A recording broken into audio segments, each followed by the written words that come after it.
Assalamualaikum warahmatullahi wabarakatuh.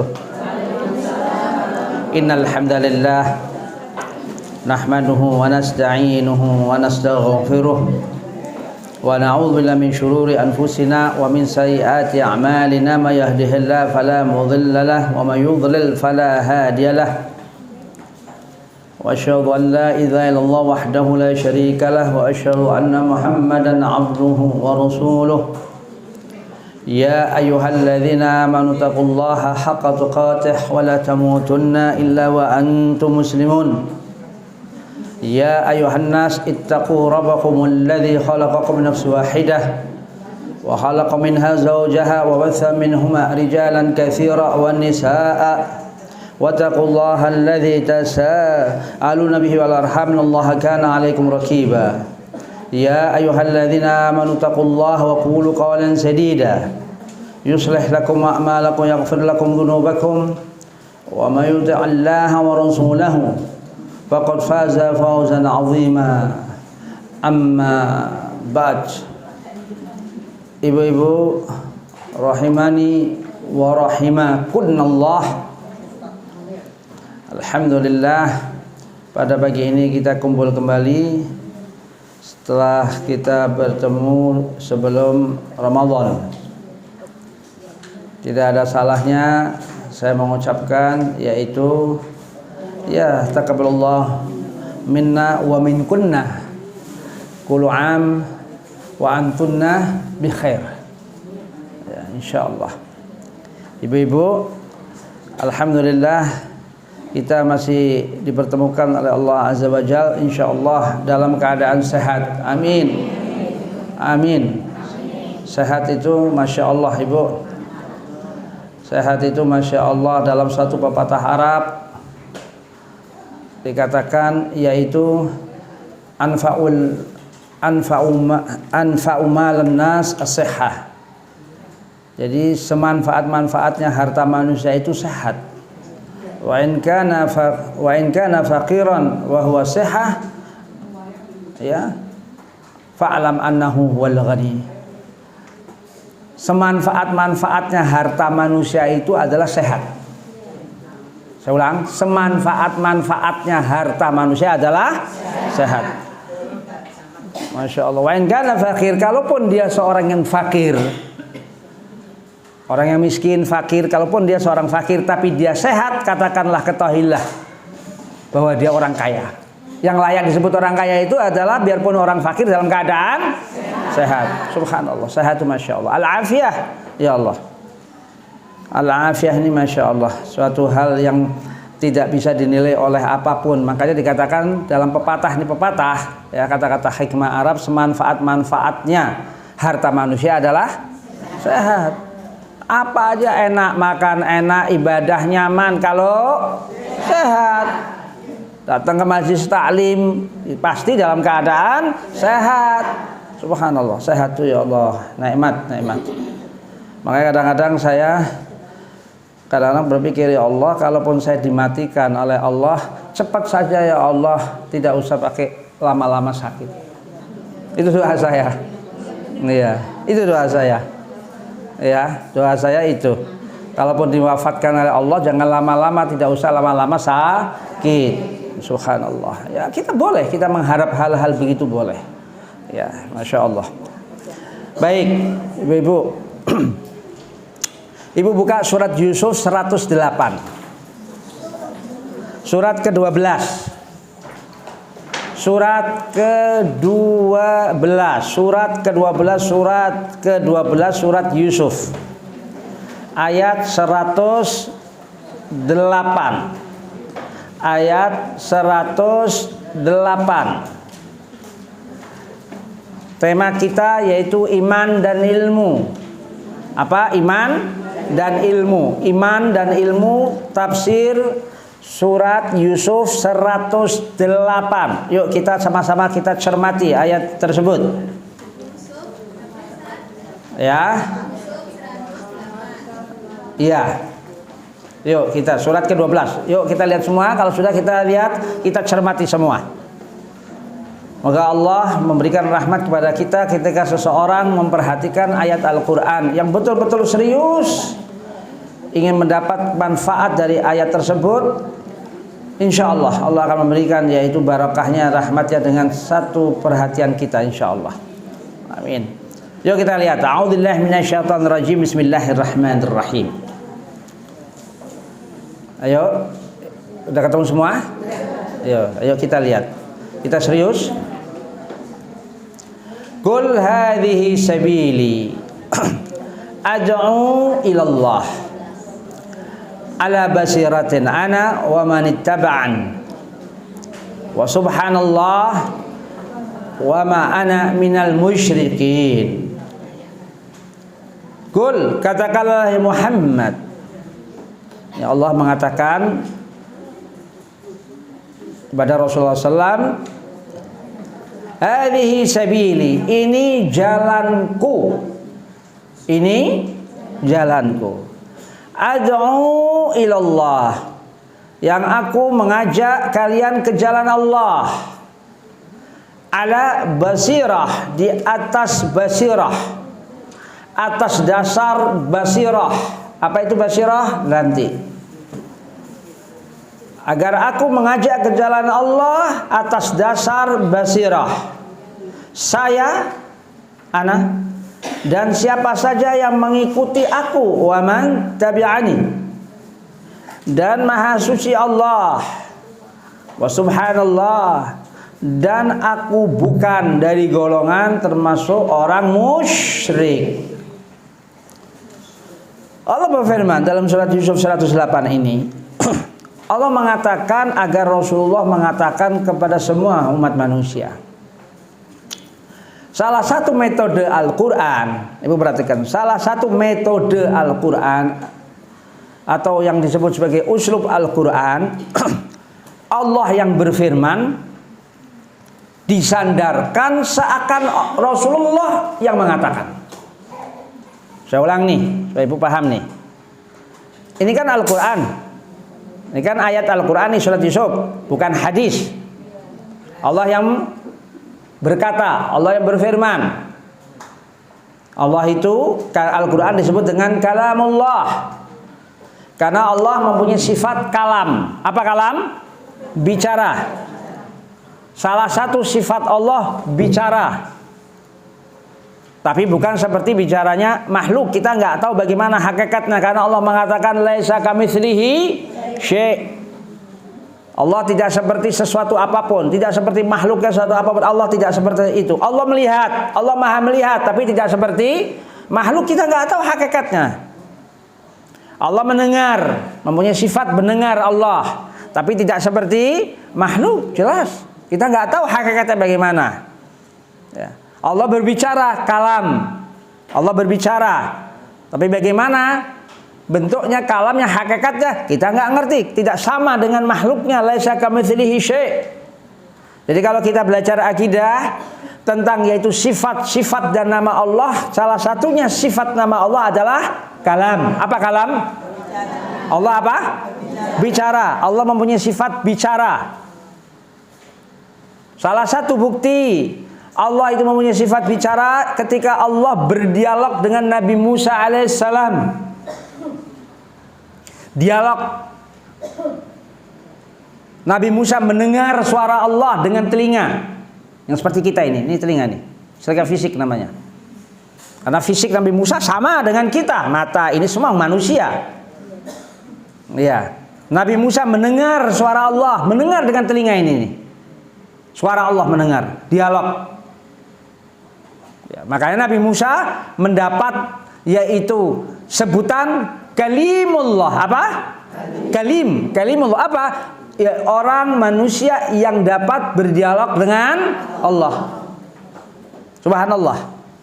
Mau tahu ayatnya? Kita buka surat Al-A'raf supaya kita lebih matang lagi, supaya kita lebih matang dalam memahami ayat surat apa? Surat Al-A'raf, yaitu surat ke-7. Kita lihat surat ke-7 ayat 100 ya. Yuk kita lihat supaya kita lebih matang lagi. Kita lihat yaitu 143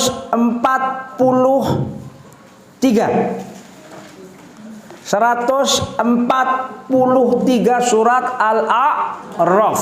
Surat keberapa? Ke-7. Surat keberapa?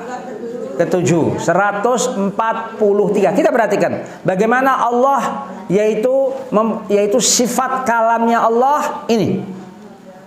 Kita lihat. Ibu perhatikan supaya kita membaca Quran itu kita nambah iman. Subhanallah, kebesaran Allah luar biasa. Kemahasucian Allah. Yuk kita lihat. Walamma jaa Musa limiqatina. Ketika datang Musa ke tempat yang telah kami perjanjikan, ya. Ketika Musa datang ke tempat yang telah kami perjanjikan, yaitu akan diberikan apa? Taurat, ya kan? Wa kallamahu rabbuhu. Ibu lihat ayat itu, sudah ketemu semua ya? Rabbnya yaitu Allah berbicara dengan Nabi Musa. Kalam. Ya, wa kallamahu rabbuhu. Allah bicara dengan Nabi Musa dengan bahasa yang dimengerti oleh Nabi Musa. Ya pasti. Allah berbicara pasti dengan bahasa yang dimengerti oleh Nabi Musa. Tidak mungkin Allah mempunyai sifat kalam, Allah berbicara kepada yaitu pada konteks ini pada Nabi Musa, lantas Allah berbicara dengan bahasa yang tidak dimengerti. Jelas Allah pasti berbicara dengan bahasa Nabi Musa. Wa kallamahu rabbuhu. Allah bicara berkalam Rabbnya kepada Nabi Musa alaihissalam. Lantas Nabi Musa ketika berdialog dengan Allah, mendengar suara Allah, mengatakan, Nabi Musa mengatakan, Rabbi arini anzur ilaik.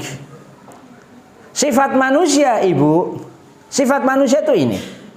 Ini kalau manusia nih ya, diberi sesuatu nggak puas, pingin apa? Nambah. Diberi sesuatu nggak puas. Ya kan, sifat manusia, hanya manusia yang diberi rahmat oleh Allah yang dia merasa puas. Manusia sifatnya nih punya satu gunung emas, ingin apa? 2 gunung emas. Pingin sudah memiliki nih 2 gunung emas, pingin gunung emas yang itu manusia. Wataknya itu begitu.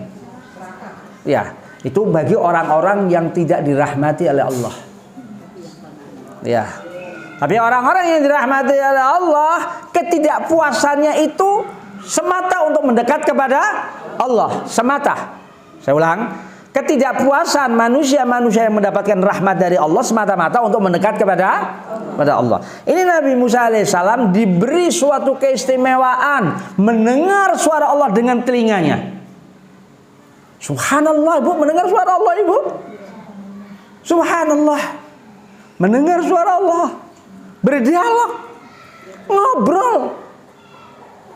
Ini Nabi Musa mengatakan, Rabbi arini anzur ilaik. Ya Allah, pertunjukkan dirimu, wujudmu tuh aku ingin lihat ya Allah.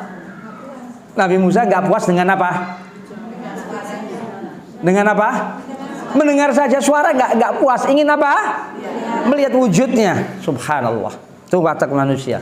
Tapi kan ini seorang nabi, ketidakpuasannya untuk mendekat kepada Allah. Ya.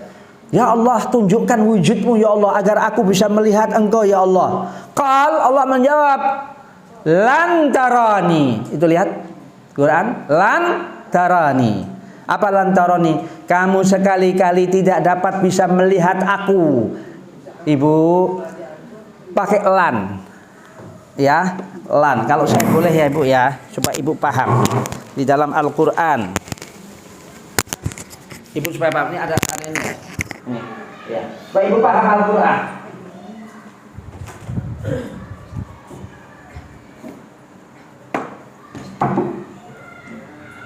Supaya paham tentang kata dalam Al-Qur'an. Kata ataupun apa dalam Al-Qur'an. Nih Bu, saya tulis sebentar ya. Kenapa? Oh ya. Ya apa supaya sekalian karena menyinggung supaya. Ibu lihat.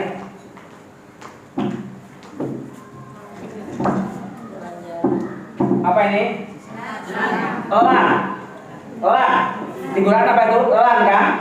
Sekarang saya dengar ini. Apa? Elang. Ini elang, ini elang. Ini berarti kan? Artinya elang dengan elang sama. Artinya apa? Tidak. Menafikan apa? Ya, di bagian ini. Ya, supaya karena bisa lihat juga, ya. Elang dengan elang, ya. Artinya apa? Tidak, sama-sama tidak. Tapi kalau elang dengan elang ini maknanya beda, dalam maknanya beda, yang terkandung. Kalau elang maknanya artinya sama-sama meniadakan, sama-sama tidak. Lan tarani, kamu tidak dapat bisa melihat aku. Elang, nah, elang di sini meniadakan seterusnya, sampai kapanpun tidak akan terwujud itu. Kalau apa? Elang. Tapi kalau elang hari ini tidak, besok bisa terjadi. Besok lagi tidak. Besok lagi kejadian itu terjadi. Kalau apa? Elang. Ibu lihat terjemah, mana ada hal itu? Ibu membaca terjemah, makanya tafsir itu ini membedah dari isi kata Al-Quran ya ini. Ya, lantaroni maknanya apa? Karena pakai lam meniadakan ada nasrif lil istimrar, yaitu sesuatu ini kata yang meniadakan sesuatu yang terus menerus. Lantaroni, kamu tidak akan dapat selamanya melihat aku. Di mana? Di dunia. Barakallahu fikum. Tidak akan. Selamanya Allah tidak akan bisa terlihat di dunia siapapun dia. Karena pakai apa? Pakai apa? Lam. Ya, paham ya? Contoh pakai lam. Lah, walan tarba ankal yahud walan nasara hatta tattabi'a millatahum. Pakainya apa? Pakai lam apa lam? Lam. Artinya apa kira-kira Ibu? Ya, terus artinya apa? Contohnya orang mewakili, supaya jelas. Siapa? Walan tarda ankal yahud walan nasara hatta tattabi'a millatahum. Tidak akan rela orang Yahudi dan juga orang Nasara tidak akan rela kepada engkau. Yahud maupun Nasara tidak akan rela kepada engkau sampai kamu mengikuti mereka. Pakainya lah, berarti maknanya apa? Tidak akan. Iya, tidak akan apa? Makna di balik itu apa? Ada bisa menjelaskan apa? Selamanya apa?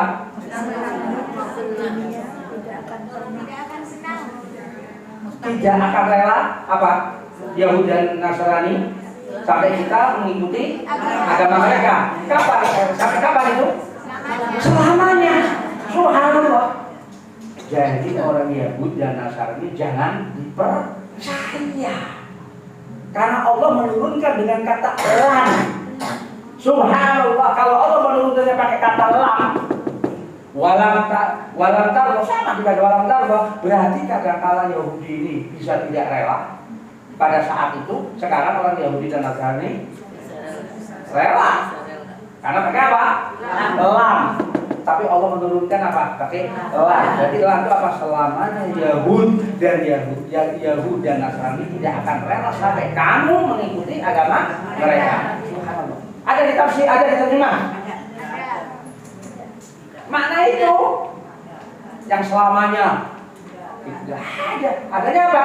Cuma di Quran, maka tidak akan rela orang Yahudi dan Nasrani sampai kamu mengikuti. Lah tidak relaan sampai kapan? Selamanya. Ada di terjemah? Enggak ada. Itu yang dimaksud, jelas ya? Baik. Itu yang dimaksud dengan hal itu.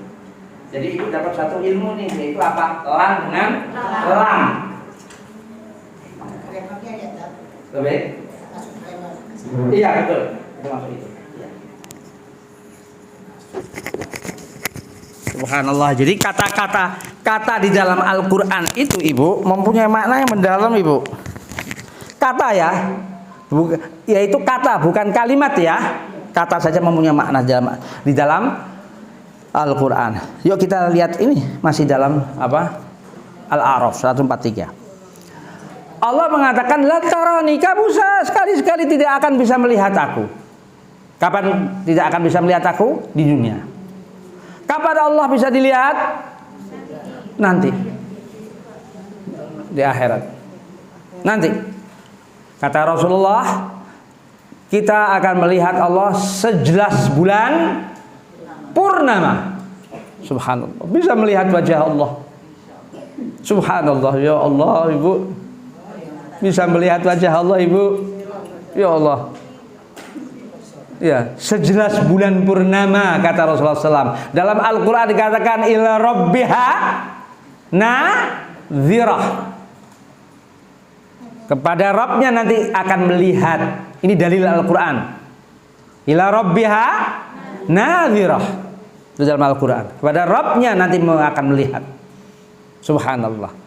Dalam hadis tadi Rasulullah katakan, nanti kita akan melihat Rabb, yaitu Tuhan kita, Rabb kita sejelas bulan purnama. Itu Rasulullah yang mengatakan demikian. Nah, Allah mengatakan lan tarani, kamu tidak akan bisa melihat aku. Iya. Lantas Allah mengatakan, kalau aku muncul di dunia ini akan hancur. Subhanallah. Kalau aku muncul kok apalagi zat Allah, sinarnya saja, nurnya saja sudah hancur. Apa kata Allah? Yuk kita lanjut. Falamma tajalla rabbuh, Ibu lihat. Ketika yaitu menampakkan Rabbnya lil jabal ke bukit, menampakkan, tajalla itu menampakkan Rabbnya yaitu ke bukit. Apa menampakkan apa? Sedikit apa? Cahayanya nur. Apa? Ja'alahu dakka wa kharra Musa sa'iqa. Maka gunung itu, bukit itu hancur lebur. Musa terpelanting pingsan. Sa'iqa. Subhanallah. Baru sedikit Ibu. Allah menampakkan cahaya sedikit cahayanya. Itu bukit hancur lebur, tidak kuat untuk bisa menerima cahaya Allah. Baru sedikit. Ini dalam tafsir dikatakan demikian. Apalagi zatnya, baru nurnya, cahayanya saja yang mengiringi zat Allah hancur lebur. Musa terpalanting dan lantas apa? Pingsan. Falamma afaqa, ketika Musa sudah apa? Sadar dari apa? Sudah siuman dari apa? Dari pingsannya, qal langsung subhanak. Maha suci engkau ya Allah. Ya, maha suci engkau. Tubdu ilaik, aku tobat, mohon ampun ya Allah kepadamu ya Allah. Kenapa mohon ampunnya? Kenapa? Memohon sesuatu yang berlebihan. Iya, ingin melihat. Sudah padahal Nabi Musa sudah apa? Sudah diberikan yaitu sesuatu keistimewaan dapat mendengar suara Allah. Ya, tubdu ilaik, aku tobat ya Allah, ampun kepadamu ya Allah. Wa ana awalul mu'minin, dan aku orang yang pertama yang beriman. Aku orang yang pertama meyakini kepada engkau ya Allah. Tidak ada sedikit pun keraguan aku terhadap engkau ya Allah. Wa ana awalul mu'minin. Ini dalil yaitu dalam surat Al-A'raf 143 itu Allah mempunyai sifat apa? Kalam. Apa? Kalam berbicara. Baik, balik lagi ke ayat yang kita akan kaji. Yusuf 108. Balik lagi ke ayat awal. Balik lagi. Ya. Yuk, ke ayat yang utama. Katakan Muhammad, hadhihi sabili. Ini jalanku. Dan salah satu metode Al-Quran adalah Allah yang berfirman, Allah yang bicara karena Al-Quran, tapi Allah menyandarkan perkataan Allah itu seakan Rasulullah yang berkata. Seakan. Hadhihi sabili, katakan Muhammad, hadhihi sabili, ini jalanku. Rasulullah diminta untuk mengatakan kepada manusia, tapi Allah yang mengatakan hadhihi sabili, ini jalanku. Pertanyaannya, aku di sini siapa, Ibu? Nabi Muhammad sallallahu alaihi wasallam. Tapi yang bicara siapa? Allah. Paham ya? Di sini yang aku, di sini saya, di sini Rasulullah, tapi yang bicara Allah. Ini salah satu metode Al-Quran, yaitu Allah yang bicara, Allah yang berkalam, tapi disandarkan kepada seakan Rasulullah yang bicara. Seakan Rasulullah yang bicara. Karena ini Al-Quran. Tuh, para ulama mengatakan dalam metode Al-Quran ini, dalam uslub Al-Quran ini berarti ada sesuatu yang besar. Kalau Allah yang mengatakan, Allah yang berkata, Allah yang berkalam, yaitu Al-Quran, tapi disandarkan seakan Rasulullah yang mengatakan, berarti ada sesuatu yang syai'un azim, sesuatu yang besar. Contoh lagi, Qul in kuntum tuhibbunallaha, lanjut, fattabi'uni. Katakanlah Muhammad, kalau kamu cinta Allah, maka ikuti aku. Siapa aku di sini? Nabi Muhammad sallallahu alaihi wasallam. Tapi yang bicara siapa? Allah. Taunya Allah yang bicara? Karena Al-Quran. Barakallahu fiik. Subhanallah. Jadi ibu mulai paham. Ibu ngaji tahsin, tajwid bagus, tapi harus ngerti makna. Ngerti makna, ngerti tafsirnya. Jadi sempurna ibu. Baca Quran, pahala. Satu huruf bahkan pahalanya. Berapa satu huruf? 10. Tapi ibu akan lebih meresap di dalam relung jiwa ibu kalau ibu ngerti maknanya, artinya dan maksudnya. Ini tujuan ibu baca Quran itu. Sehingga orang yang mengamalkan isi Al-Quran itu pasti orang yang telah paham makna. Gimana orang mengamalkan Quran kalau dia cuma baca doang, nggak ngerti artinya? Bagaimana mau mengamalkannya, gimana? Makanya kita sebagai seorang muslim ini dituntut oleh din agama kita baca Quran, yaitu tahsin tajwid. Tahsin tajwid itu apa sih ibu? Ilmu seni suara. Saya ulang, tahsin tajwid itu apa? Ilmu seni suara ketika membaca Al-Quran sesuai makhrajnya benar, sesuai dengan apa yang sesuai dengan huruf-huruf bahasa Arab, huruf-huruf hijaiyah itu. Kha bener bacaannya, ha dengan ha bener bacaannya. Iya, di mana berhenti, di mana lanjut, tajwidnya bener, tahsinnya bener. Itu ilmu seni suara baca Quran, itu ilmu tahsin tajwid. Tapi untuk mendalami Al-Quran bukan dengan tahsin tajwid, nggak ada kaitan dengan ilmu-ilmu Al-Quran untuk memahami isi Al-Quran. Paham ya? Tahsin tajwid itu apa? Ilmu membaca Al-Quran supaya apa? Bacaannya nggak salah. Kalau tartil pelan. Orang tartil belum tentu sesuai dengan tajwid. Belum tentu. Tartil apa? Waratilil Qur'ana tartila. Baca Quran dengan tartil. Iya, tartil. Tapi dia, apakah orang tartil pasti sesuai dengan tahsin tajwid? Belum tentu. Biarpun dia pelan. Yang dituntut apa? Baca Qur'annya sesuai dengan tahsin tajwid, sesuai dengan ilmu tajwid, supaya jangan salah baca, makhrajnya itu benar, yang baca keluarnya dari lesan ini benar. Sirat, sod dengan sin, bagaimana bunyinya? Ha dengan ha, ini yang selalu mirip. Ya, ain dengan hamzah, beda cara baca bagaimana? Itu dalam ilmu tahsin tajwid di situ. Ya, setelah itu ditartilkan, dipelankan, pelan. Ya. Nah, ibu baca itu bagus karena itu ilmu dasar. Bagaimana mungkin orang mau baca Quran tapi dia masih salah bacanya? Oh, itu ilmu yang luar biasa manfaatnya tahsin tajwid itu. Tapi untuk memahami Al-Quran bukan ilmu, bukan tahsin tajwid. Apa? Dibutuhkan yaitu tafsir. Yang tadi lan dengan lam apa bedanya? Itu sudah bukan kaitan dengan ilmu tahsin tajwid lagi, tidak ada kaitannya. Kalau ibu tidak ngaji itu tidak ada paham Quran. biarpun bacaannya ibu benar. Berapa banyak orang yang baca Quran tahsin tajwidnya hebat tapi dia tidak ngerti artinya. Oh bahaya. Ini yang kita nggak mau. Yang kita akan robah tuh ini. Ibu paham tahsin tajwidnya bagus, betul, tapi ngerti isi Quran. Itu tujuan kita ngaji itu. Ya paham ya ibu ya. Baik. Ini jalanku. Hadhihi sabili. Jalanku yaitu Allah memerintahkan kepada Rasulullah agar mengatakan itu. Apa jalanku di sini? Yaitu ini agamaku. Ini manhajku. Ya, manhaj yaitu cara beragama yang benar, yang sesuai dengan yang Allah berikan. Ini sunnahku, sabili. Ya, Rasulullah diminta untuk mengatakan kepada manusia. Dengan jalan itu, dengan manhaj itu, dengan sunnahku itu, ad'u ilallah. Aku mengajak ke jalan Allah.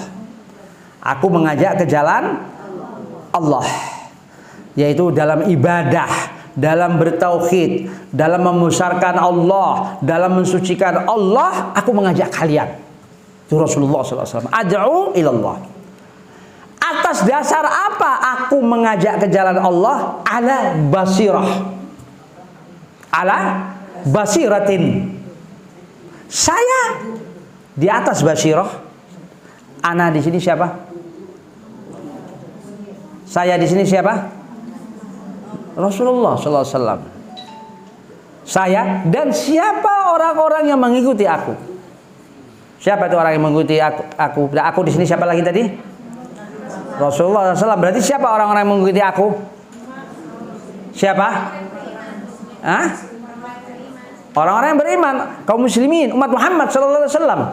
Kita, termasuk kita. Jadi ibu, saya ulang. Allah memerintahkan Rasulnya, hadhihi sabil, ini jalanku, ini manhajku, ini agamaku, ini sunnahku. Yang aku ini mengajak ke jalan Allah dengan agamaku ini, yang telah aku dapat dari Allah Azza wa Jalla. Ya, Rasulullah diminta oleh Allah untuk mengatakan begitu. Ad'u ilallah, agar aku mengajak kalian. Atas apa? Aku mengajak ke jalan Allah ala basirah. Apa basirah?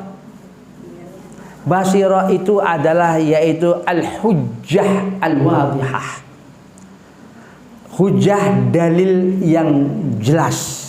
Apa? Al-basirah? Dalil yang jelas. Dalil yang jelas, ya, dalil yang jelas. Kedua, basirah di atas ilmu. Dalil yang jelas itu di atas ilmu. Ya, yang kedua, basirah itu apa? Di atas ilmu. Dalil yang jelas itu di atas ilmu. Yang ketiga, dalil yang jelas itu di atas ilmu dan al-bayan, kejelasan. Di atas keterjelasan semua, jelas semua. Tidak ada yang remang-remang, tidak ada yang subhat. Bayan, semua dengan kejelasan. Yang keempat, atas dasar yakin, tidak ada keraguan. Ya. Jadi mengajak Allah, ad'u ilallah ala basirah, di atas basirah. Apa basirah? Di atas dalil yang jelas, di atas ilmu dalil yang jelas itu. Di atas apa? Yang ketiga, di atas apa? Bayan. Apa bayan? Yang keterjelasan. Ya, di atas apa? Bayan. Bayan itu apa? Yaitu kejelasan yang sejelas-jelasnya, tidak ada keraguan dalam hal dalil itu. Yang keempat, keyakinan, keimanan yang kuat tanpa ada keraguan. Itu basirah. Lantas ayat ini berlanjut. Ana ala basiratin, ana begitupun aku mengajak ke jalan Allah, saya pun juga demikian di atas basirah. Siapa saya di sini? Rasulullah SAW. Wa manittaba'an, dan siapapun orang yang mengikuti aku. Siapa itu? Kaum mukminin, orang-orang yang mengikuti Rasulullah. Yaitu kita. Apa kesimpulannya? Berarti orang yang bicara ilmu, orang yang bicara agama ini harus dengan apa? Dalil. Ini dalilnya. Kan sekarang Ibu, kadang-kala kan orang mengatakan begini, sedikit-sedikit dalil, sedikit-sedikit dalil. Lah terus kalau bicara agama tanpa dalil dari Quran dan As-Sunnah, mau ngambil dari dalil mana? Coba dari mana? Coba kita jawab. Dari kitab apa? Kalau orang bicara agama loh, saya mengatakan dalil agama. Mau ngambil dari dalil dari mana kalau tidak dari Quran dan As-Sunnah Nabi Sallallahu Alaihi Wasallam? Kan orang mengatakan sekarang, coba Ibu lihat di YouTube, dalil, sedikit dalil.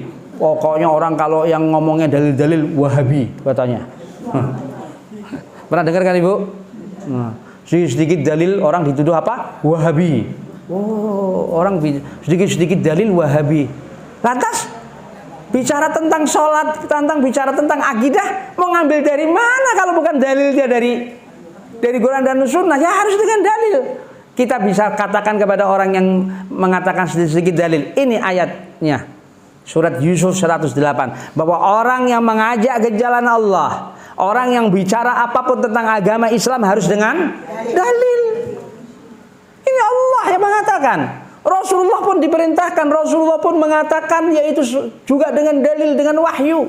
Ibu begini, Quran pengambilan hukum Islam ada dua, Ibu catat supaya Ibu paham ya. Pengambilan hukum Islam ada dua sumber dari semua sumber hukum. Pengambilan hukum Islam ada dari dua sumber. Pengambilan syariat ini, hukum syariat ini dari dua sumber. Pertama, Al-Quran disebut dengan Al-Masdarul Awwal. Apa? Al-Masdarul Awwal Al-Quran. Apa itu Al-Masdarul Awwal? Yaitu sumber pokok hukum Islam yang pertama. Sumber pokok pengambilan hukum dalam Islam yang pertama. Apa itu? Quran. Disebut dengan apa? Al-Masdarul Awwal. Kedua, sumber dari pengambilan hukum Islam yaitu sunnah Nabi Sallallahu Alaihi Wasallam. Sumbernya hukum Islam ini yaitu dari sunnah Nabi Sallallahu Alaihi Wasallam, atau disebut juga dengan dari hadis-hadis Nabi yang sahih. Pengambilan hukum yang kedua dari mana? Dari hadis Nabi Sallallahu Alaihi Wasallam atau sunnah Nabi Sallallahu Alaihi Wasallam. Disebut dengan apa? Al-Masdarul Tsani. Apa? Al-Masdarul Tsani. Apa itu? Pengambilan pokok hukum Islam yang kedua. Pengambilan pokok hukum Islam yang kedua. Jelas Ibu ya? Jadi Al-Quran disebut apa? Al-Masdarul Awwal dalam pengambilan hukum Islam. Sunnah Nabi atau hadis Nabi sebagai apa? Al-Masdarul Tsani, pengambilan pokok kedua hukum Islam. Nah, Ibu jelas ya? Ini yang kita harus pahami. Sehingga Ibu, dulu ada kita di Indonesia ini puluhan tahun yang lalu, yaitu gerakan ingkar sunnah. Ibu pernah dengar ingkar sunnah? Mungkin yang tua-tua dengar kali, yang muda-muda tidak tahu. Dulu ingkar sunnah. Apa ingkar sunnah itu? Orang Muslim yang tidak mau pakai hadis.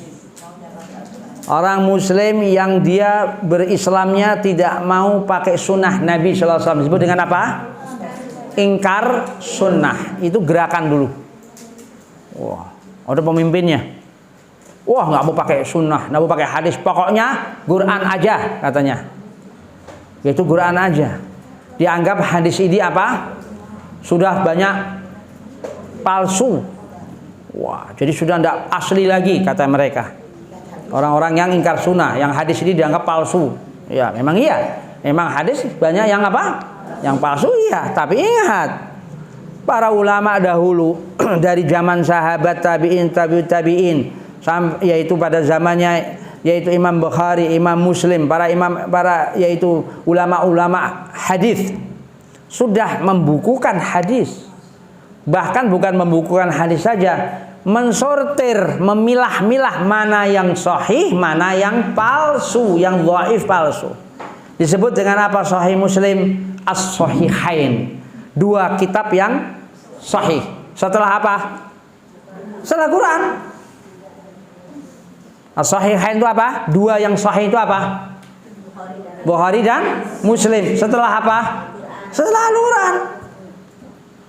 Karena itu kumpulan itu. Hadis-hadis sunnah-sunnah Nabi ada di situ yang sahih. Disebut dengan As-Sahihain. Dua kitab yang sahih, Bukhari dan Muslim. Ya, para ulama hadis dahulu yaitu dari Imam Bukhari, Imam Muslim, ya Imam Ahmad bin Hanbal dan yang selainnya sudah memilah-milah, sudah mensortir. Mensortir itu apa? Iya, dengan keilmuan hadis, dengan ilmu hadisnya, dengan ilmu riwayatnya. Itu urusan ilmu hadis. Ya. Jadi tidak ada alasan untuk tidak pakai sunnah. Ya, bagaimana cara sholatnya Rasulullah misalnya dalam hal sholat sudah ada diterangkan di situ. Dan sekarang kita pertanyakan, bagi orang yang tidak mau pakai sunnah, yang ingkar sunnah, contoh misalnya, kita katakan ke dia, Anda sholat jenazah itu taunya tidak ada ruku, taunya sholat jenazah tidak ada sujud, dari mana? Ayo, dari mana? Ada di Quran, tunjukkan di Quran, coba. Nggak ada di Quran. Padahal ini syariat pokok loh ya. Sholat jenazah ini syariat pokok, fardu kifayah nih, sholat jenazah. Ya, fardu kifayah. Ya, kalau ada orang yang sudah mensolatkan, yang lainnya gugur, itu fardu kifayah maksudnya itu. Tapi kalau semuanya tidak mensolatkan, dosa semuanya kalau tidak ada mensolatkan. Bayangkan ini fardu kifayah loh, wajib ini sholat jenazah ini. Ya, bagi kaum muslimin, yaitu fardu kifayah. Tapi ada di mana? Ada di hadis. Di Quran mana ada? Mana ada di Quran ada satu kata sholat jenazah, kata saja nggak ada, apalagi tata caranya. Apalagi tata cara. Kedua, misal sholat gerhana, baik gerhana matahari, sholat gerhana bulan, ada di Quran? Nggak ada di Quran. Mana ada di Quran sholat tata cara sholat gerhana bulan maupun matahari? Mana ada? Adanya di sunnah. Banyak sekali hal-hal yang menyangkut hal Islam ini, syariat Islam ini semua di sunnah. Kenapa? Karena sunnah itu sifatnya apa? Perincian apa? Dari Al-Quran. Lah Al-Quran itu sifatnya apa?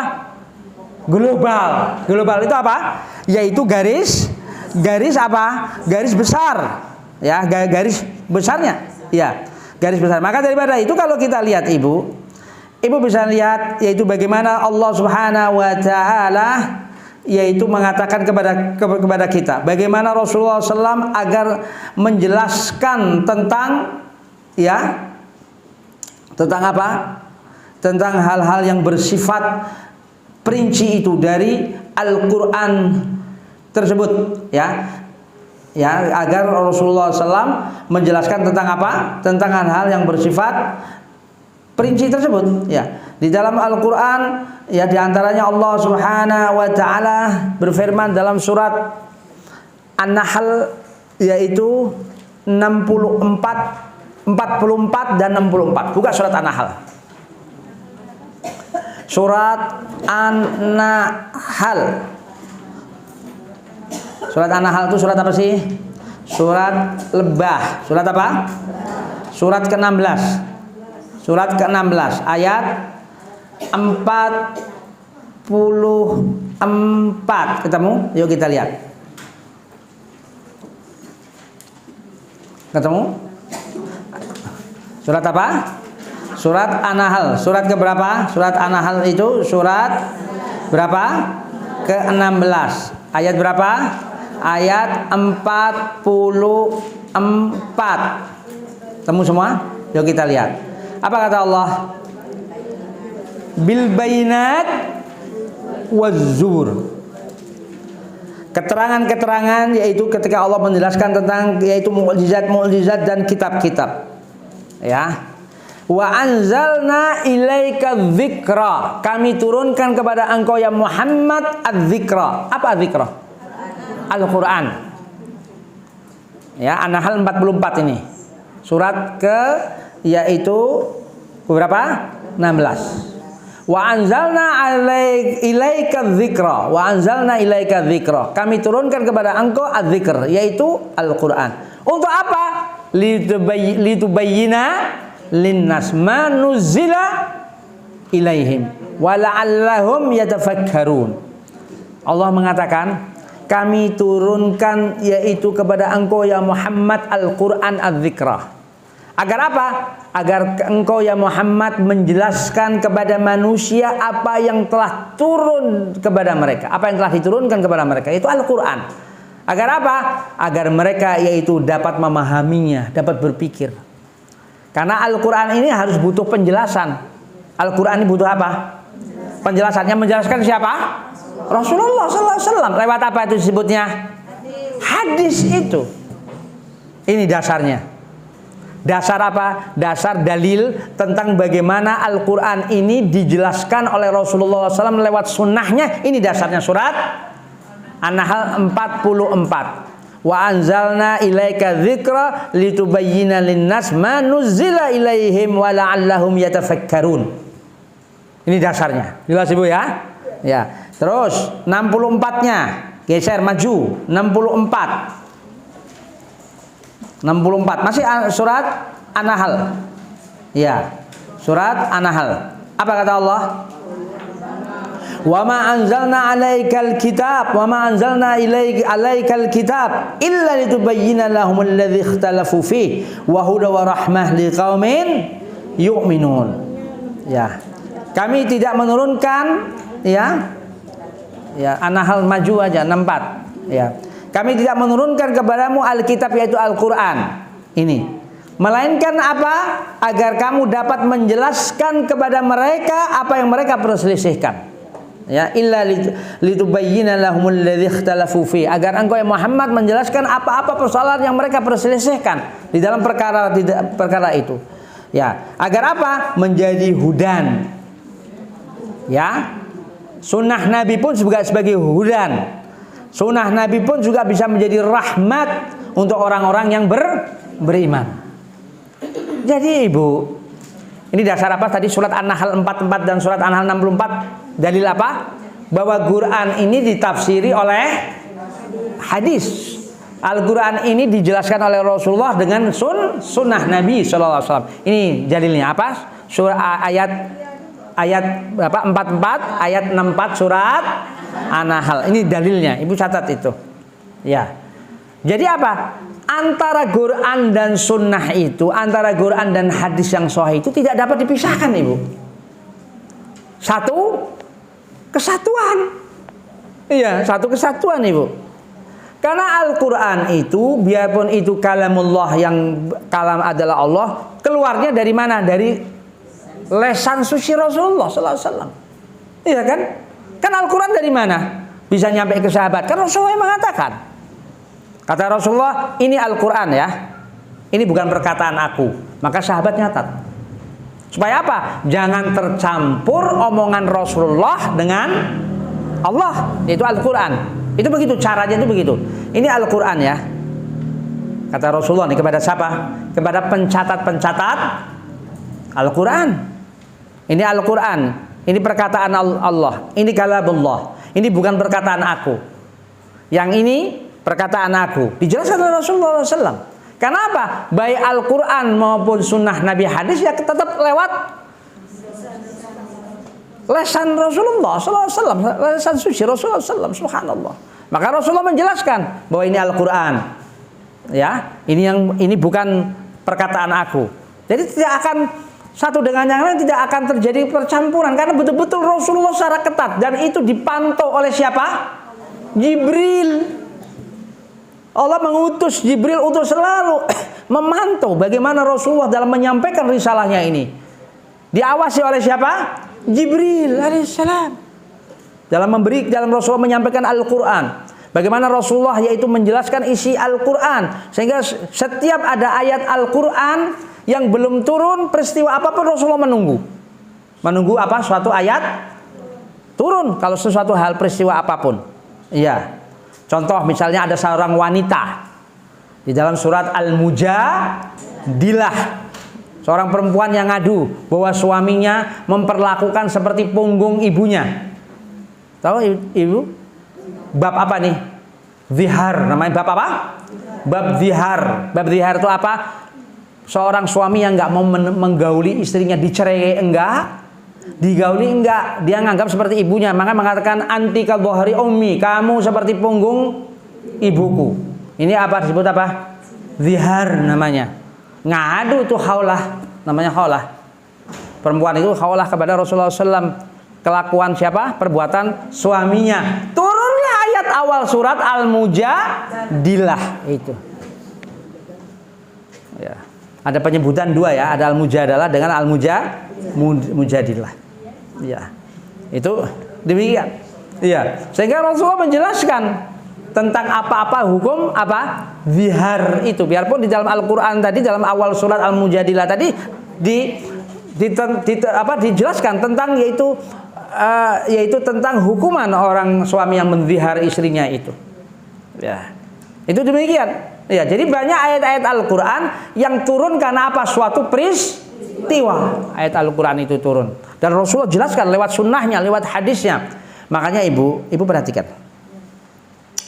Ada ulama ahlu sunnah Imam Al-Barbahari rahimahullah mengatakan demikian. Ini suatu kaidah besar bagi kita. Imam Al-Barbahari rahimahullah, ulama besar, imam ahlu sunnah yang hidup di abad ketiga Hijriah, yang mengatakan demikian. Al-Islam huwa sunnah. Al-Islamu huwa sunnah.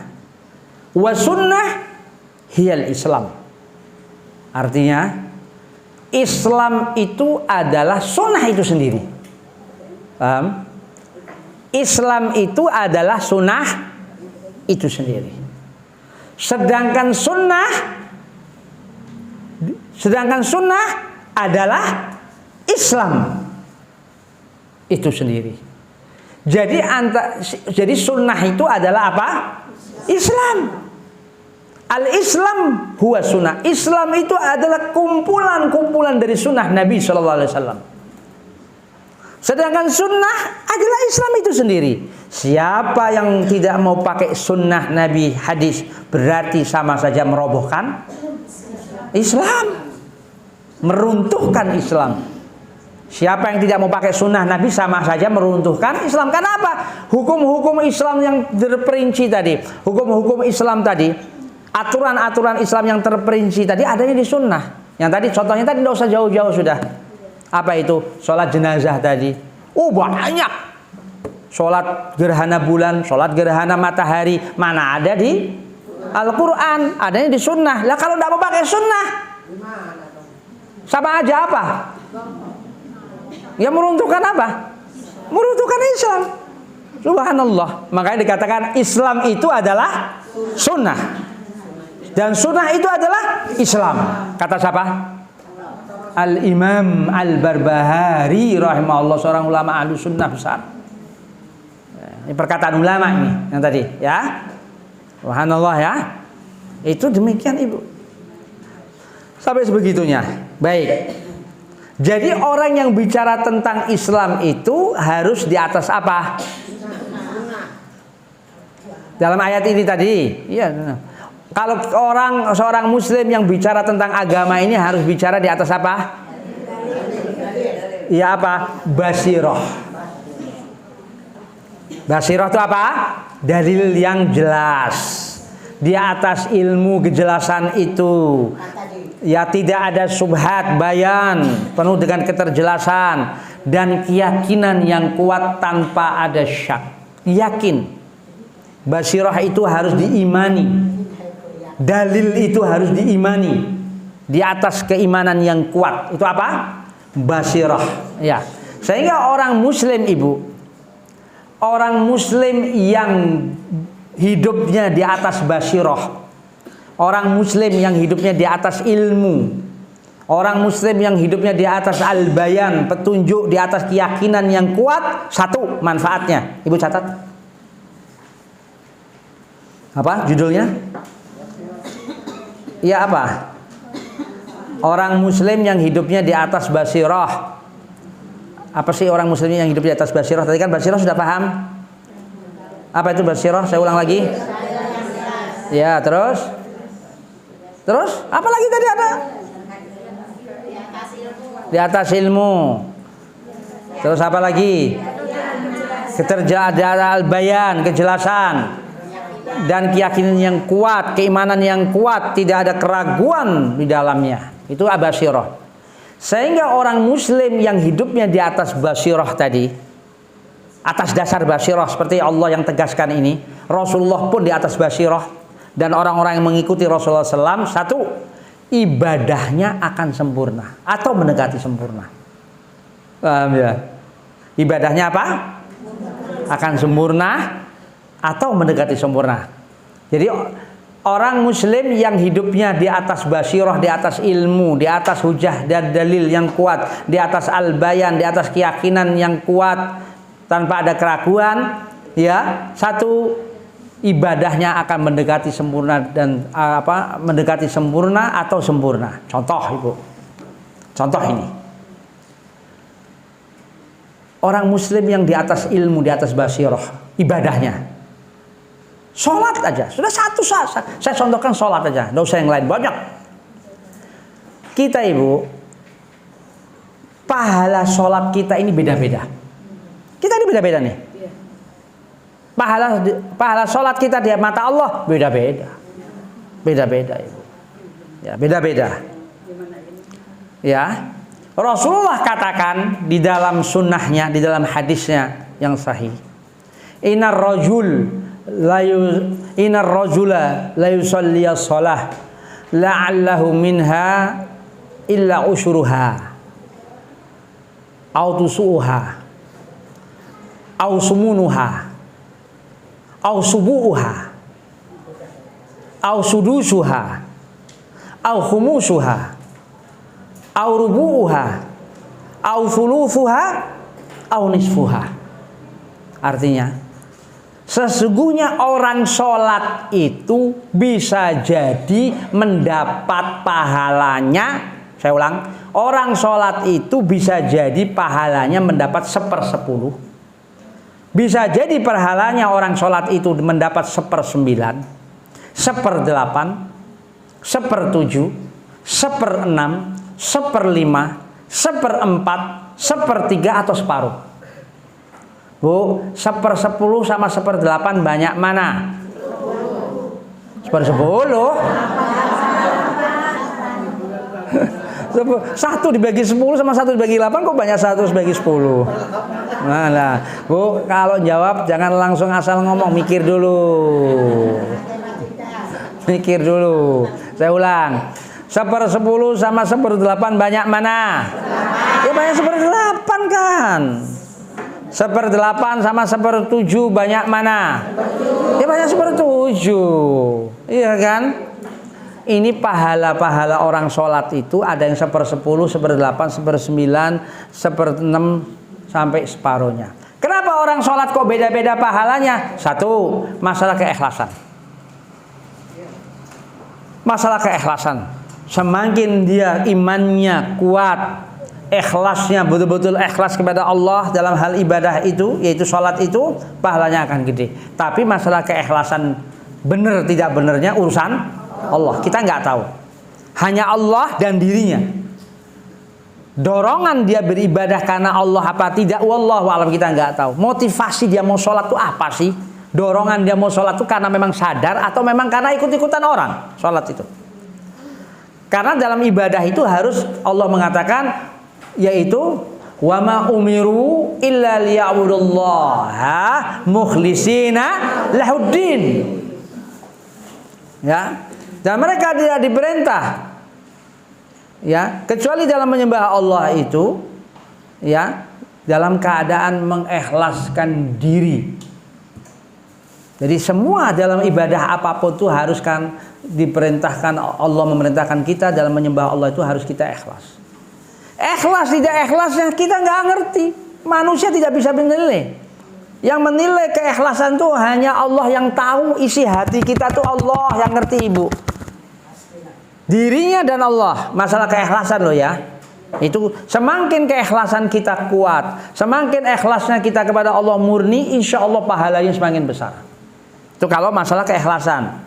Tetapi masalah pahala gedenya sholat tadi, kecilnya pahala sholat tadi, bukan hanya keikhlasan semata saja, tapi ada ilmu di situ. Semakin dia sesuai dengan sunnah Nabi sholatnya, semakin pahalanya besar. Semakin dia tidak meniru seperti sholatnya cara Nabi, bahkan sholatnya tidak diterima. Ya jelas kan?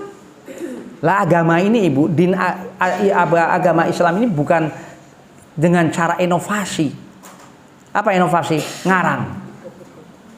Kita bicara, kalau sudah bicara agama ini harus dengan dalil, bukan terus ngarang.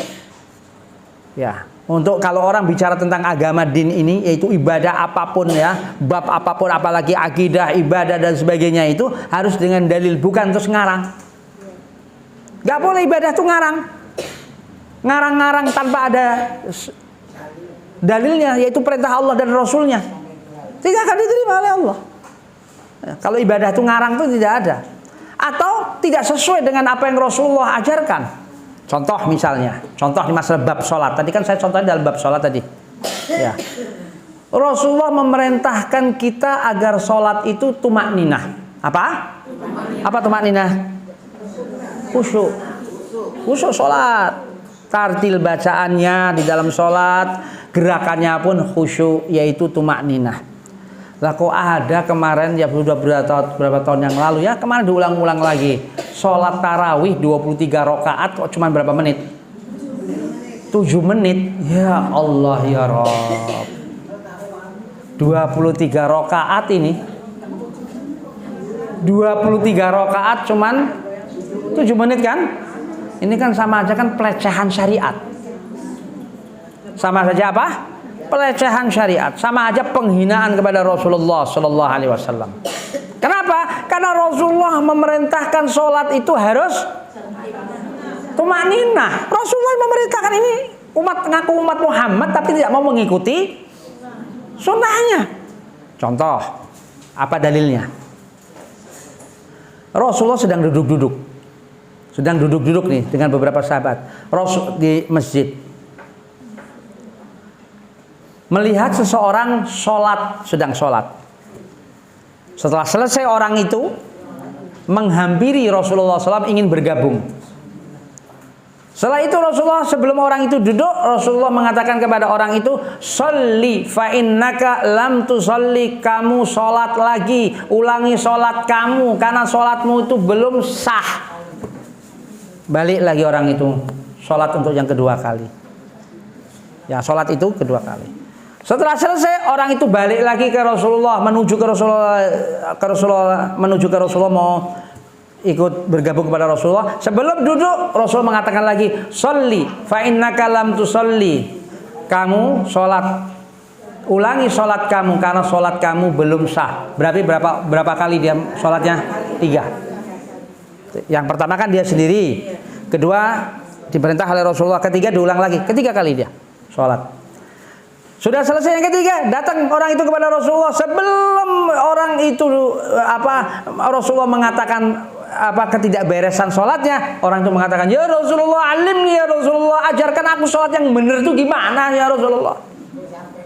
Belum Rasul bakal mau ngomong, suruh ngulang. Sebelum ngomong Rasulullah orang itu mengatakan, "Ajarkan aku sholat. Ajarkan aku sholat yang benar bagaimana ya Rasulullah." Rasulullah ajarkan. Kalau kamu mau sholat, kamu hadap ke kiblat. Setelah itu, kamu takbir.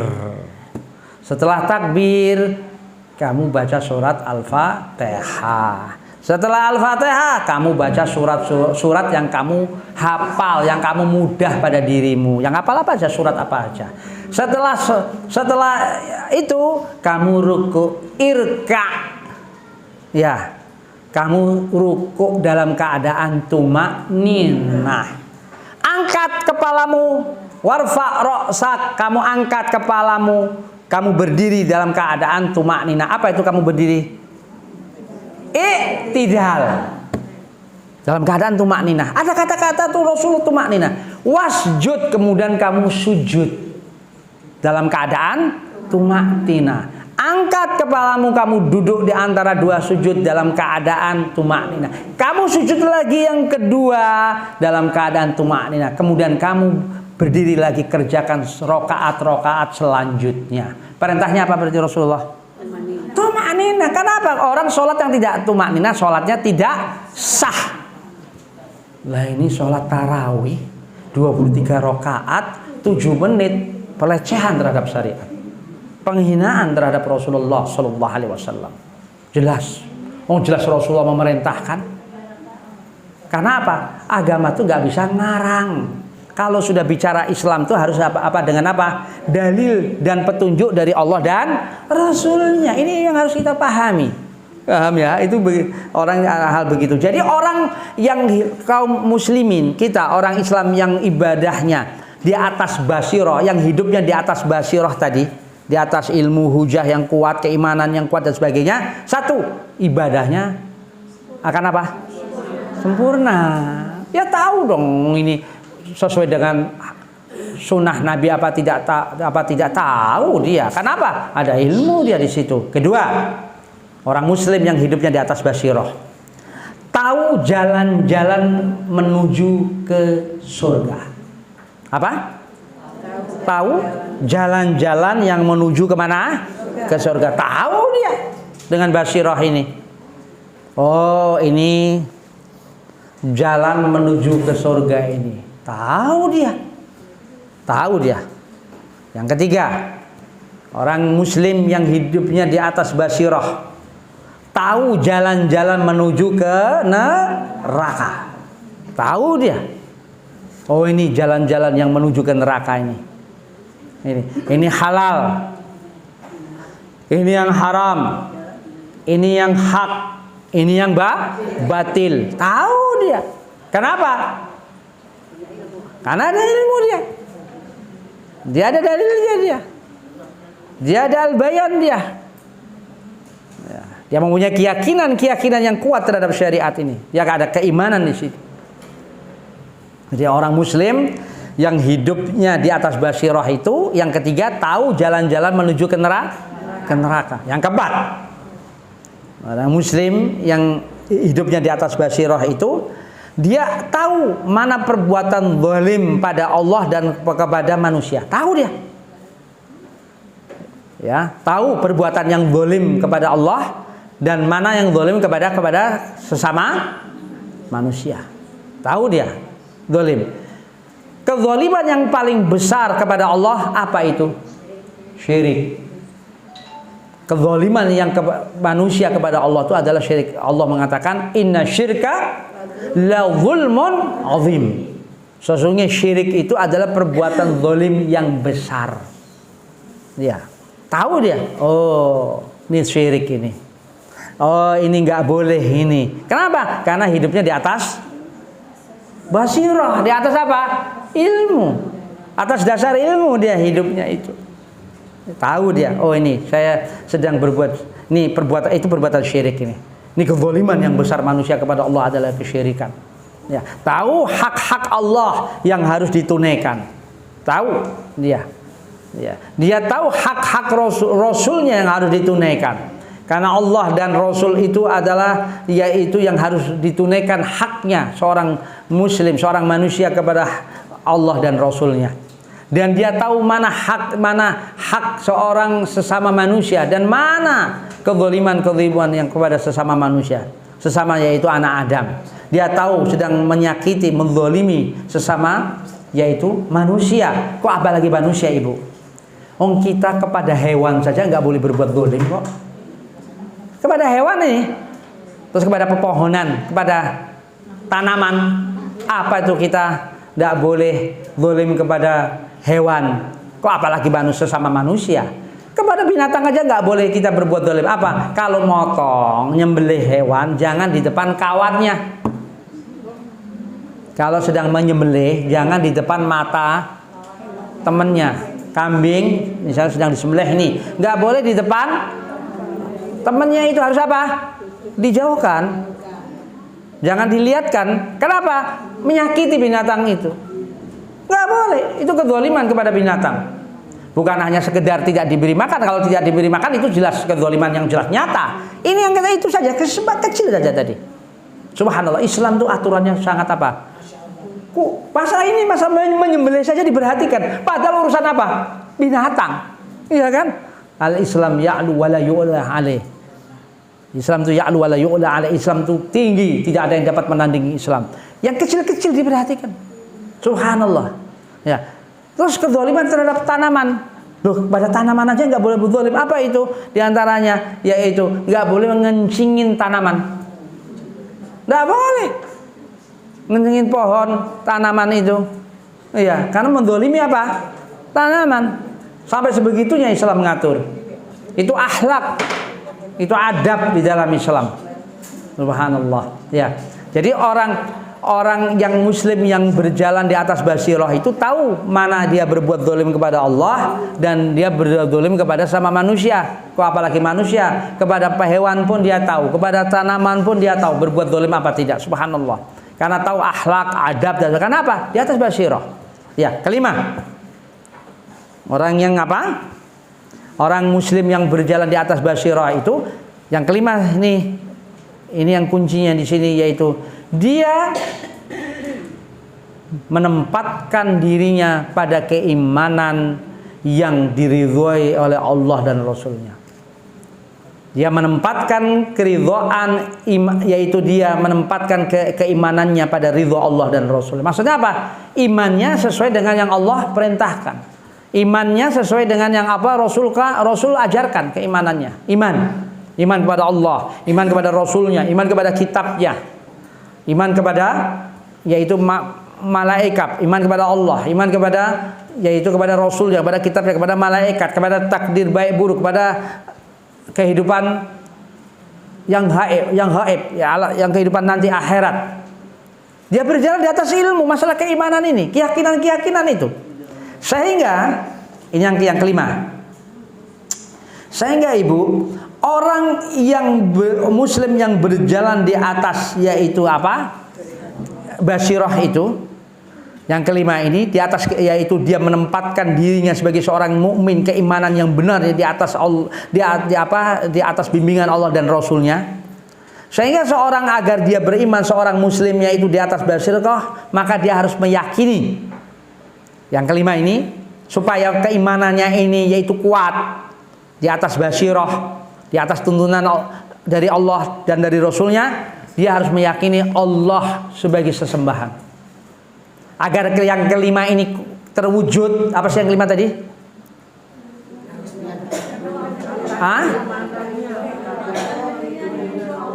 Iya, keimanan yang sesuai dengan yang ridho Allah dan yang Rasulullah ajarkan. Agar ini terwujud ini, satu, dia harus meyakini Allah sebagai sesembahan. Allahu ma'bud la ma'bud illallah. Dia yakin Allah ini sebagai sesembahan, tidak ada sesembahan, hanya Allah. Harus yakin. Ya, agar yang kelima ini terwujud pada dirinya basirah, yang keimanan, supaya keimanannya mancap kepada kita. Allah hanya sesembahan. Allah itu ma'bud, Allah yang hanya diminta. Allah hanya yang tempat memohon. Hanya Allah tempat dimohon. Tidak ada tempat memohon, hanya Allah Azza wa Jalla. Ya, dia harus yakin itu. Ya. Sehingga dia bertauhidnya benar, tauhid uluhiyah. Tauhid apa? Rububiyah dan tauhid asma wa sifatnya benar, lurus dia. Karena apa? Karena dia belajar, tahu dia mana yaitu Allah sebagai uluhiyahnya, mana Allah sebagai rububiyah. Allah yang memberikan rezeki, Allah yang memberikan apapun, yang memelihara semua alam jagat ini rububiyah. Dan Allah mempunyai nama-nama dan sifat-sifat, dia tahu. Ya, dia kuat, jadi keimanan itu sempurna, keimanan itu. Yang kedua, yaitu bahwa dia yakin bahwa Rasulullah datang dengan membawa syariat yang sempurna. Dia yakin Rasulullah datang diutus oleh Allah dengan membawa apa? syariat yang sempurna. Yang akan apa? Menghantarkan manusia ke jalan kebahagiaan. Yang kedua apa? Dia yakin bahwa Rasulullah datang dengan membawa syariat yang sempurna. Ya, dengan kesempurnaan agama Islam ini, Rasulullah membawa Islam ini akan menghantarkan manusia menuju hidup yang bahagia. Subhanallah. Ya yakin Rasulullah membawa apa? Syariat ini. Ya harus yakin dong. Kalau tidak ada keyakinan, bagaimana kita bisa beriman kepada Rasul Muhammad SAW? Yakin bahwa Rasulullah ini menghantarkan kita menuju kebahagiaan. Bahwa Rasulullah ini menghantarkan kita menuju Allah. Rasulullah ini menghantarkan kita menuju Allah. Rasulullah menghantarkan kita menuju ridhonya Allah. Dengan apa? Dengan syariatnya. Keyakinan itu harus kita bangun. Ketiga, seorang muslim yang tadi, yang kelima tadi, agar iman itu kuat pada diri kita di atas basyirah ini, dia yakin tidak ada kekuatan di dunia, tidak ada kekuatan di alam jagat, hanya Allah. Harus yakin itu. Tidak ada apa? Kekuatan. Kekuatan hanya siapa? Milik Allah. Sehingga apa? La haula wala quwata illa billah. Itu tercermin dalam kata ini. La haula wala quwata illa billah. Tidak ada daya, upaya, kekuatan, hanya daya dan kekuatan itu hanya milik Allah. Harus yakin. Ya. Sehingga orang muslim yang di atas basyirah dalam keimanannya yang ini, yang nomor 5 ini, dia yakin tidak ada kekuatan hanya milik Allah, sehingga dia tidak percaya kepada orang-orang yang mengatakan dia bisa ini, bisa ini. Dia yakin dia. Yang keempat, supaya yang kelima ini kuat, yang tadi, bahwa dia meyakini tidak ada tahu yang gaib. Siapapun, hanya yang tahu gaib milik Allah. Nah, kebanyakan orang muslim ini jatuh kesyirikan yang di sini, Ibu. Jatuh kesyirikan di sini, dia datang ke dukun. Dia datang ke paranormal. Iya kan? Model begitu. Iya. Ada seorang misalnya tanya kepada saya, ya pertanyaannya yang sulit dijawab, atau ustadz pun juga sulit menjawab. Ustadz, ada orang perempuan yang belum nikah umur 40 tahun nih. Ini pelajaran kita, ada seorang perempuan yang belum nikah, belum dapat jodoh, sudah umur 40 tahun lebih. Dia ngomong, Ustadz, kira-kira kapan ya jodoh saya datang? Ya atas saya pun nggak bisa jawab. Apa jawabnya? Ya kan Allah yang tahu. Ya kan. Ya dia kasihan. Ya dia sudah gimana gitu ya. Saya mantapkan saja dengan saya jawab, Bu, apa atau Mbak, saya katakan, ya ini masalah gaib. Kita nggak tahu semua. Ya kan tadi kegaiban ini hanya tahu Allah. Tapi kalau datang ke paranormal, jawabannya bisa begini, Ibu. Pak, kapan kira-kira Pak jodoh saya kapan datang? Dilihat sama dia. Garis-garis apa? Tangan, dilihat. Oh, kamu paling sebulan lagi, 2 bulan akan yang datang kepada kamu. Coba lihat. Nggak bakal mengatakan, waduh saya pun nggak tahu paranormal. Nggak mungkin ngomong begitu. Ya kan dia dikibuli. Nggak ada. Dia pun juga nggak tahu kok si orang itu. Hah? Lah makanya orang muslim yang di atas basyirah itu, yang untuk meningkatkan yang kelima tadi, yaitu dia harus yakin bahwa gaib itu, yang tahu gaib siapa? Allah. Itu yang harus kita yakini itu, Ibu. Yang harus kita yakini itu begitu, yaitu dalam surat Al-An'am 59, Ibu. Ibu catat itu dalilnya, surat Al-An'am 59. Al-An'am itu surat keberapa? Ke-6. 59. Al-An'am 59 itu. Wa indahu mafatihul ghaib la ya'lamuha illahu. Di sisi Allah kunci-kunci kegaiban tidak ada yang tahu kecuali hanya Dia, Allah. Wa ya'lamu ma fil bar wal bahr. Ya, wa ya'lamu ma fil bar wal bahr, tidak, dan Dia Allah yang tahu di daratan dan di lautan. Wa ma tasqutu min waraqatin illa ya'lamuha, tidak ada selembar daun pun yang jatuh, selembar daun dari pohon jatuh kecuali Allah yang tahu. Subhanallah. Al-An'am berapa? 59. Ya. Yang kelima, supaya kita menguatkan kita di atas, yaitu keimanan kita tanpa ada keraguan itu, bahwa kita percaya, beriman kepada takdir baik dan takdir buruk. Ini penting di sini. Kenapa? kegamangan manusia itu di sini, Ibu. Gamang itu apa sih? Tidak stabilnya manusia. Itu di sini. Beriman kepada takdir baik dan takdir buruk itu. Ya. Kestabilan manusia itu di sini. Kenapa? Karena dari iman kepada takdir baik dan buruk itu dia selalu berbuat ikhtiar. Terakhir setelah berikhtiar bertawakal. Sehingga tawakal itu akan muncul. Tawakal seorang muslim yang sempurna itu muncul ketika apa? Ketika dia iman kepada takdir baiknya itu dia kuat. Sehingga dia bagaimana menyikapi tawakal. Nah, tawakal itu apa? Buah dari apa tawakal? Ya.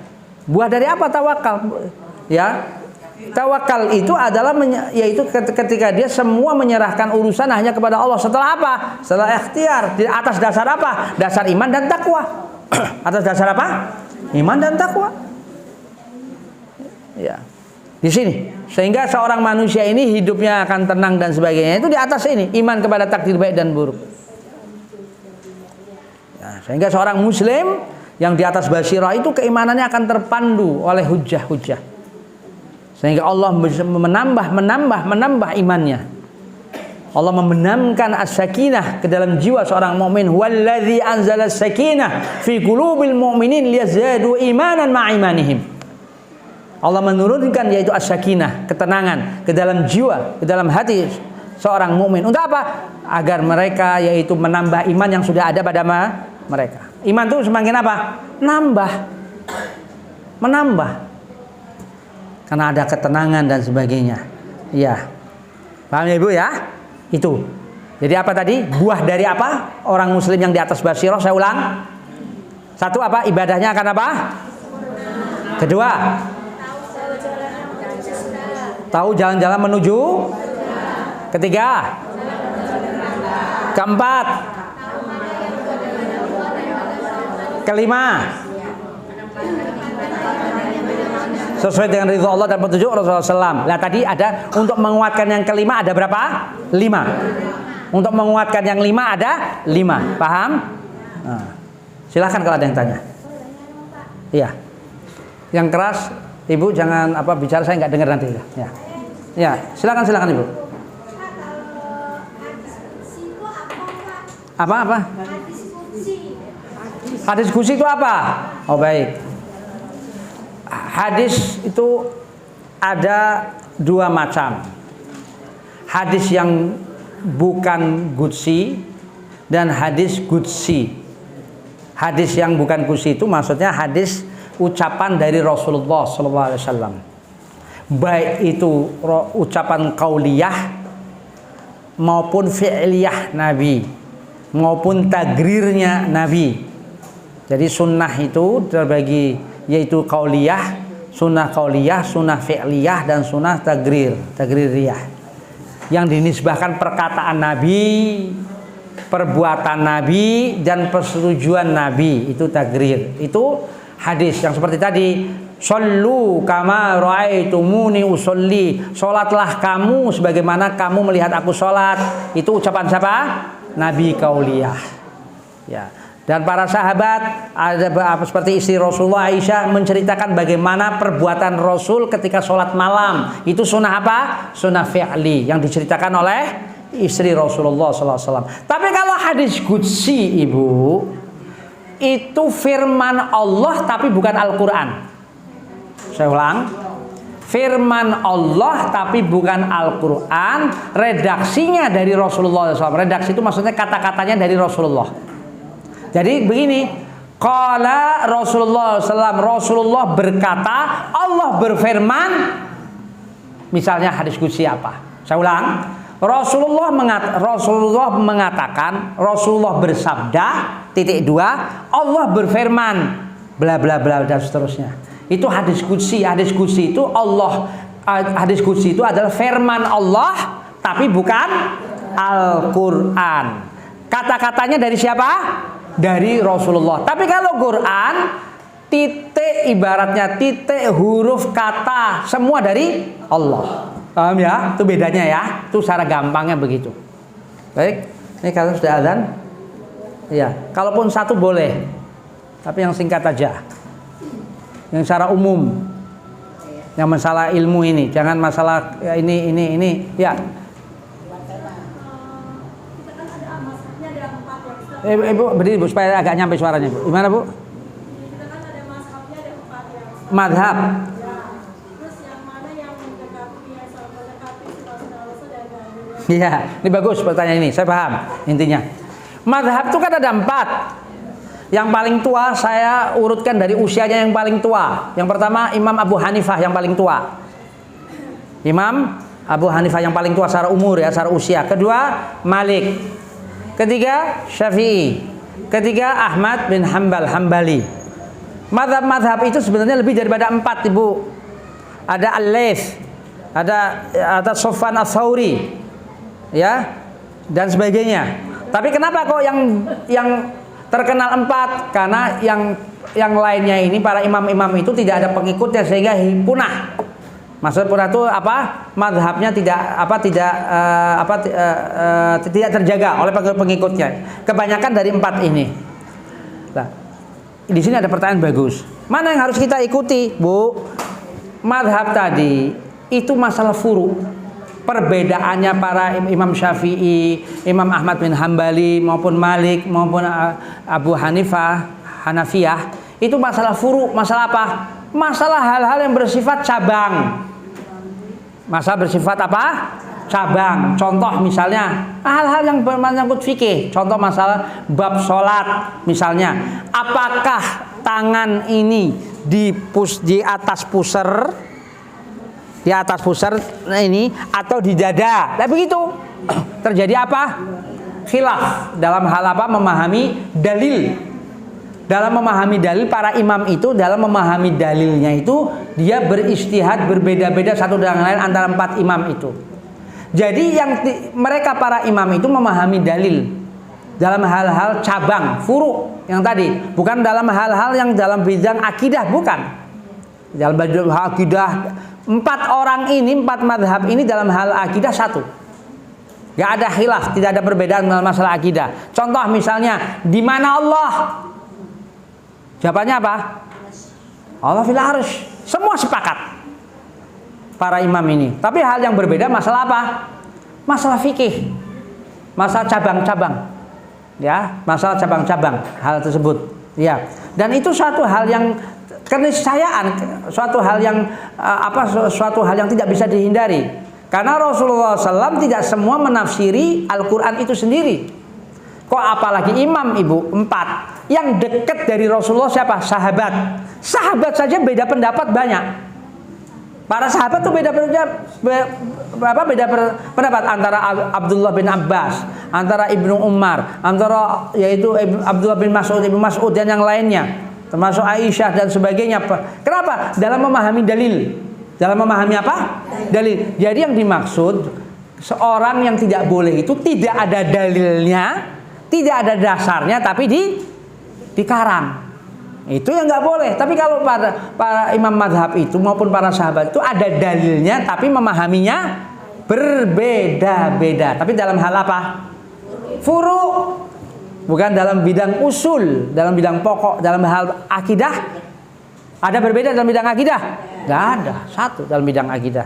Jelas Ibu ya? Jadi kalau hal itu misalnya kalau kita sudah ada ilmu, kita bisa memilah ini pendapat ini yang lebih kuat, atau ulama mengatakan ini pendapat ini yang kuat, Ibu ikuti pendapat yang kuat menurut arahan ulama itu. Tapi kita tahu bahwa ini dalil-dalilnya ada dari antara mereka. Kalau kita sanggup ya, kita sanggup untuk membacanya. Tapi kalau bagi Ibu yang dalam arti sudah sepuh dan sebagainya, untuk hal yang begitu ya sudah, kita ikuti apa-apa yang seseorang ustadz mengatakan ini kuat, Ibu ikut. Kalau seorang yang sudah tidak mampu untuk apa? Meneliti dan sebagainya gitu ya. Itu secara apa? Secara garis besarnya demikian. Wallahu a'lam bishawab. Demikian kita tutup. Moga Allah Subhanahu wa taala memberikan kepada kita hidayah ilmu. Moga Allah Subhanahu wa taala memberikan kepada kita yaitu barokah ilmu. Ngaji sedikit paham. Ngaji sedikit yaitu sedikit itu dalam arti waktunya terbatas tapi paham, dan itu bisa masuk ke dalam relung kita insyaallah. Amin.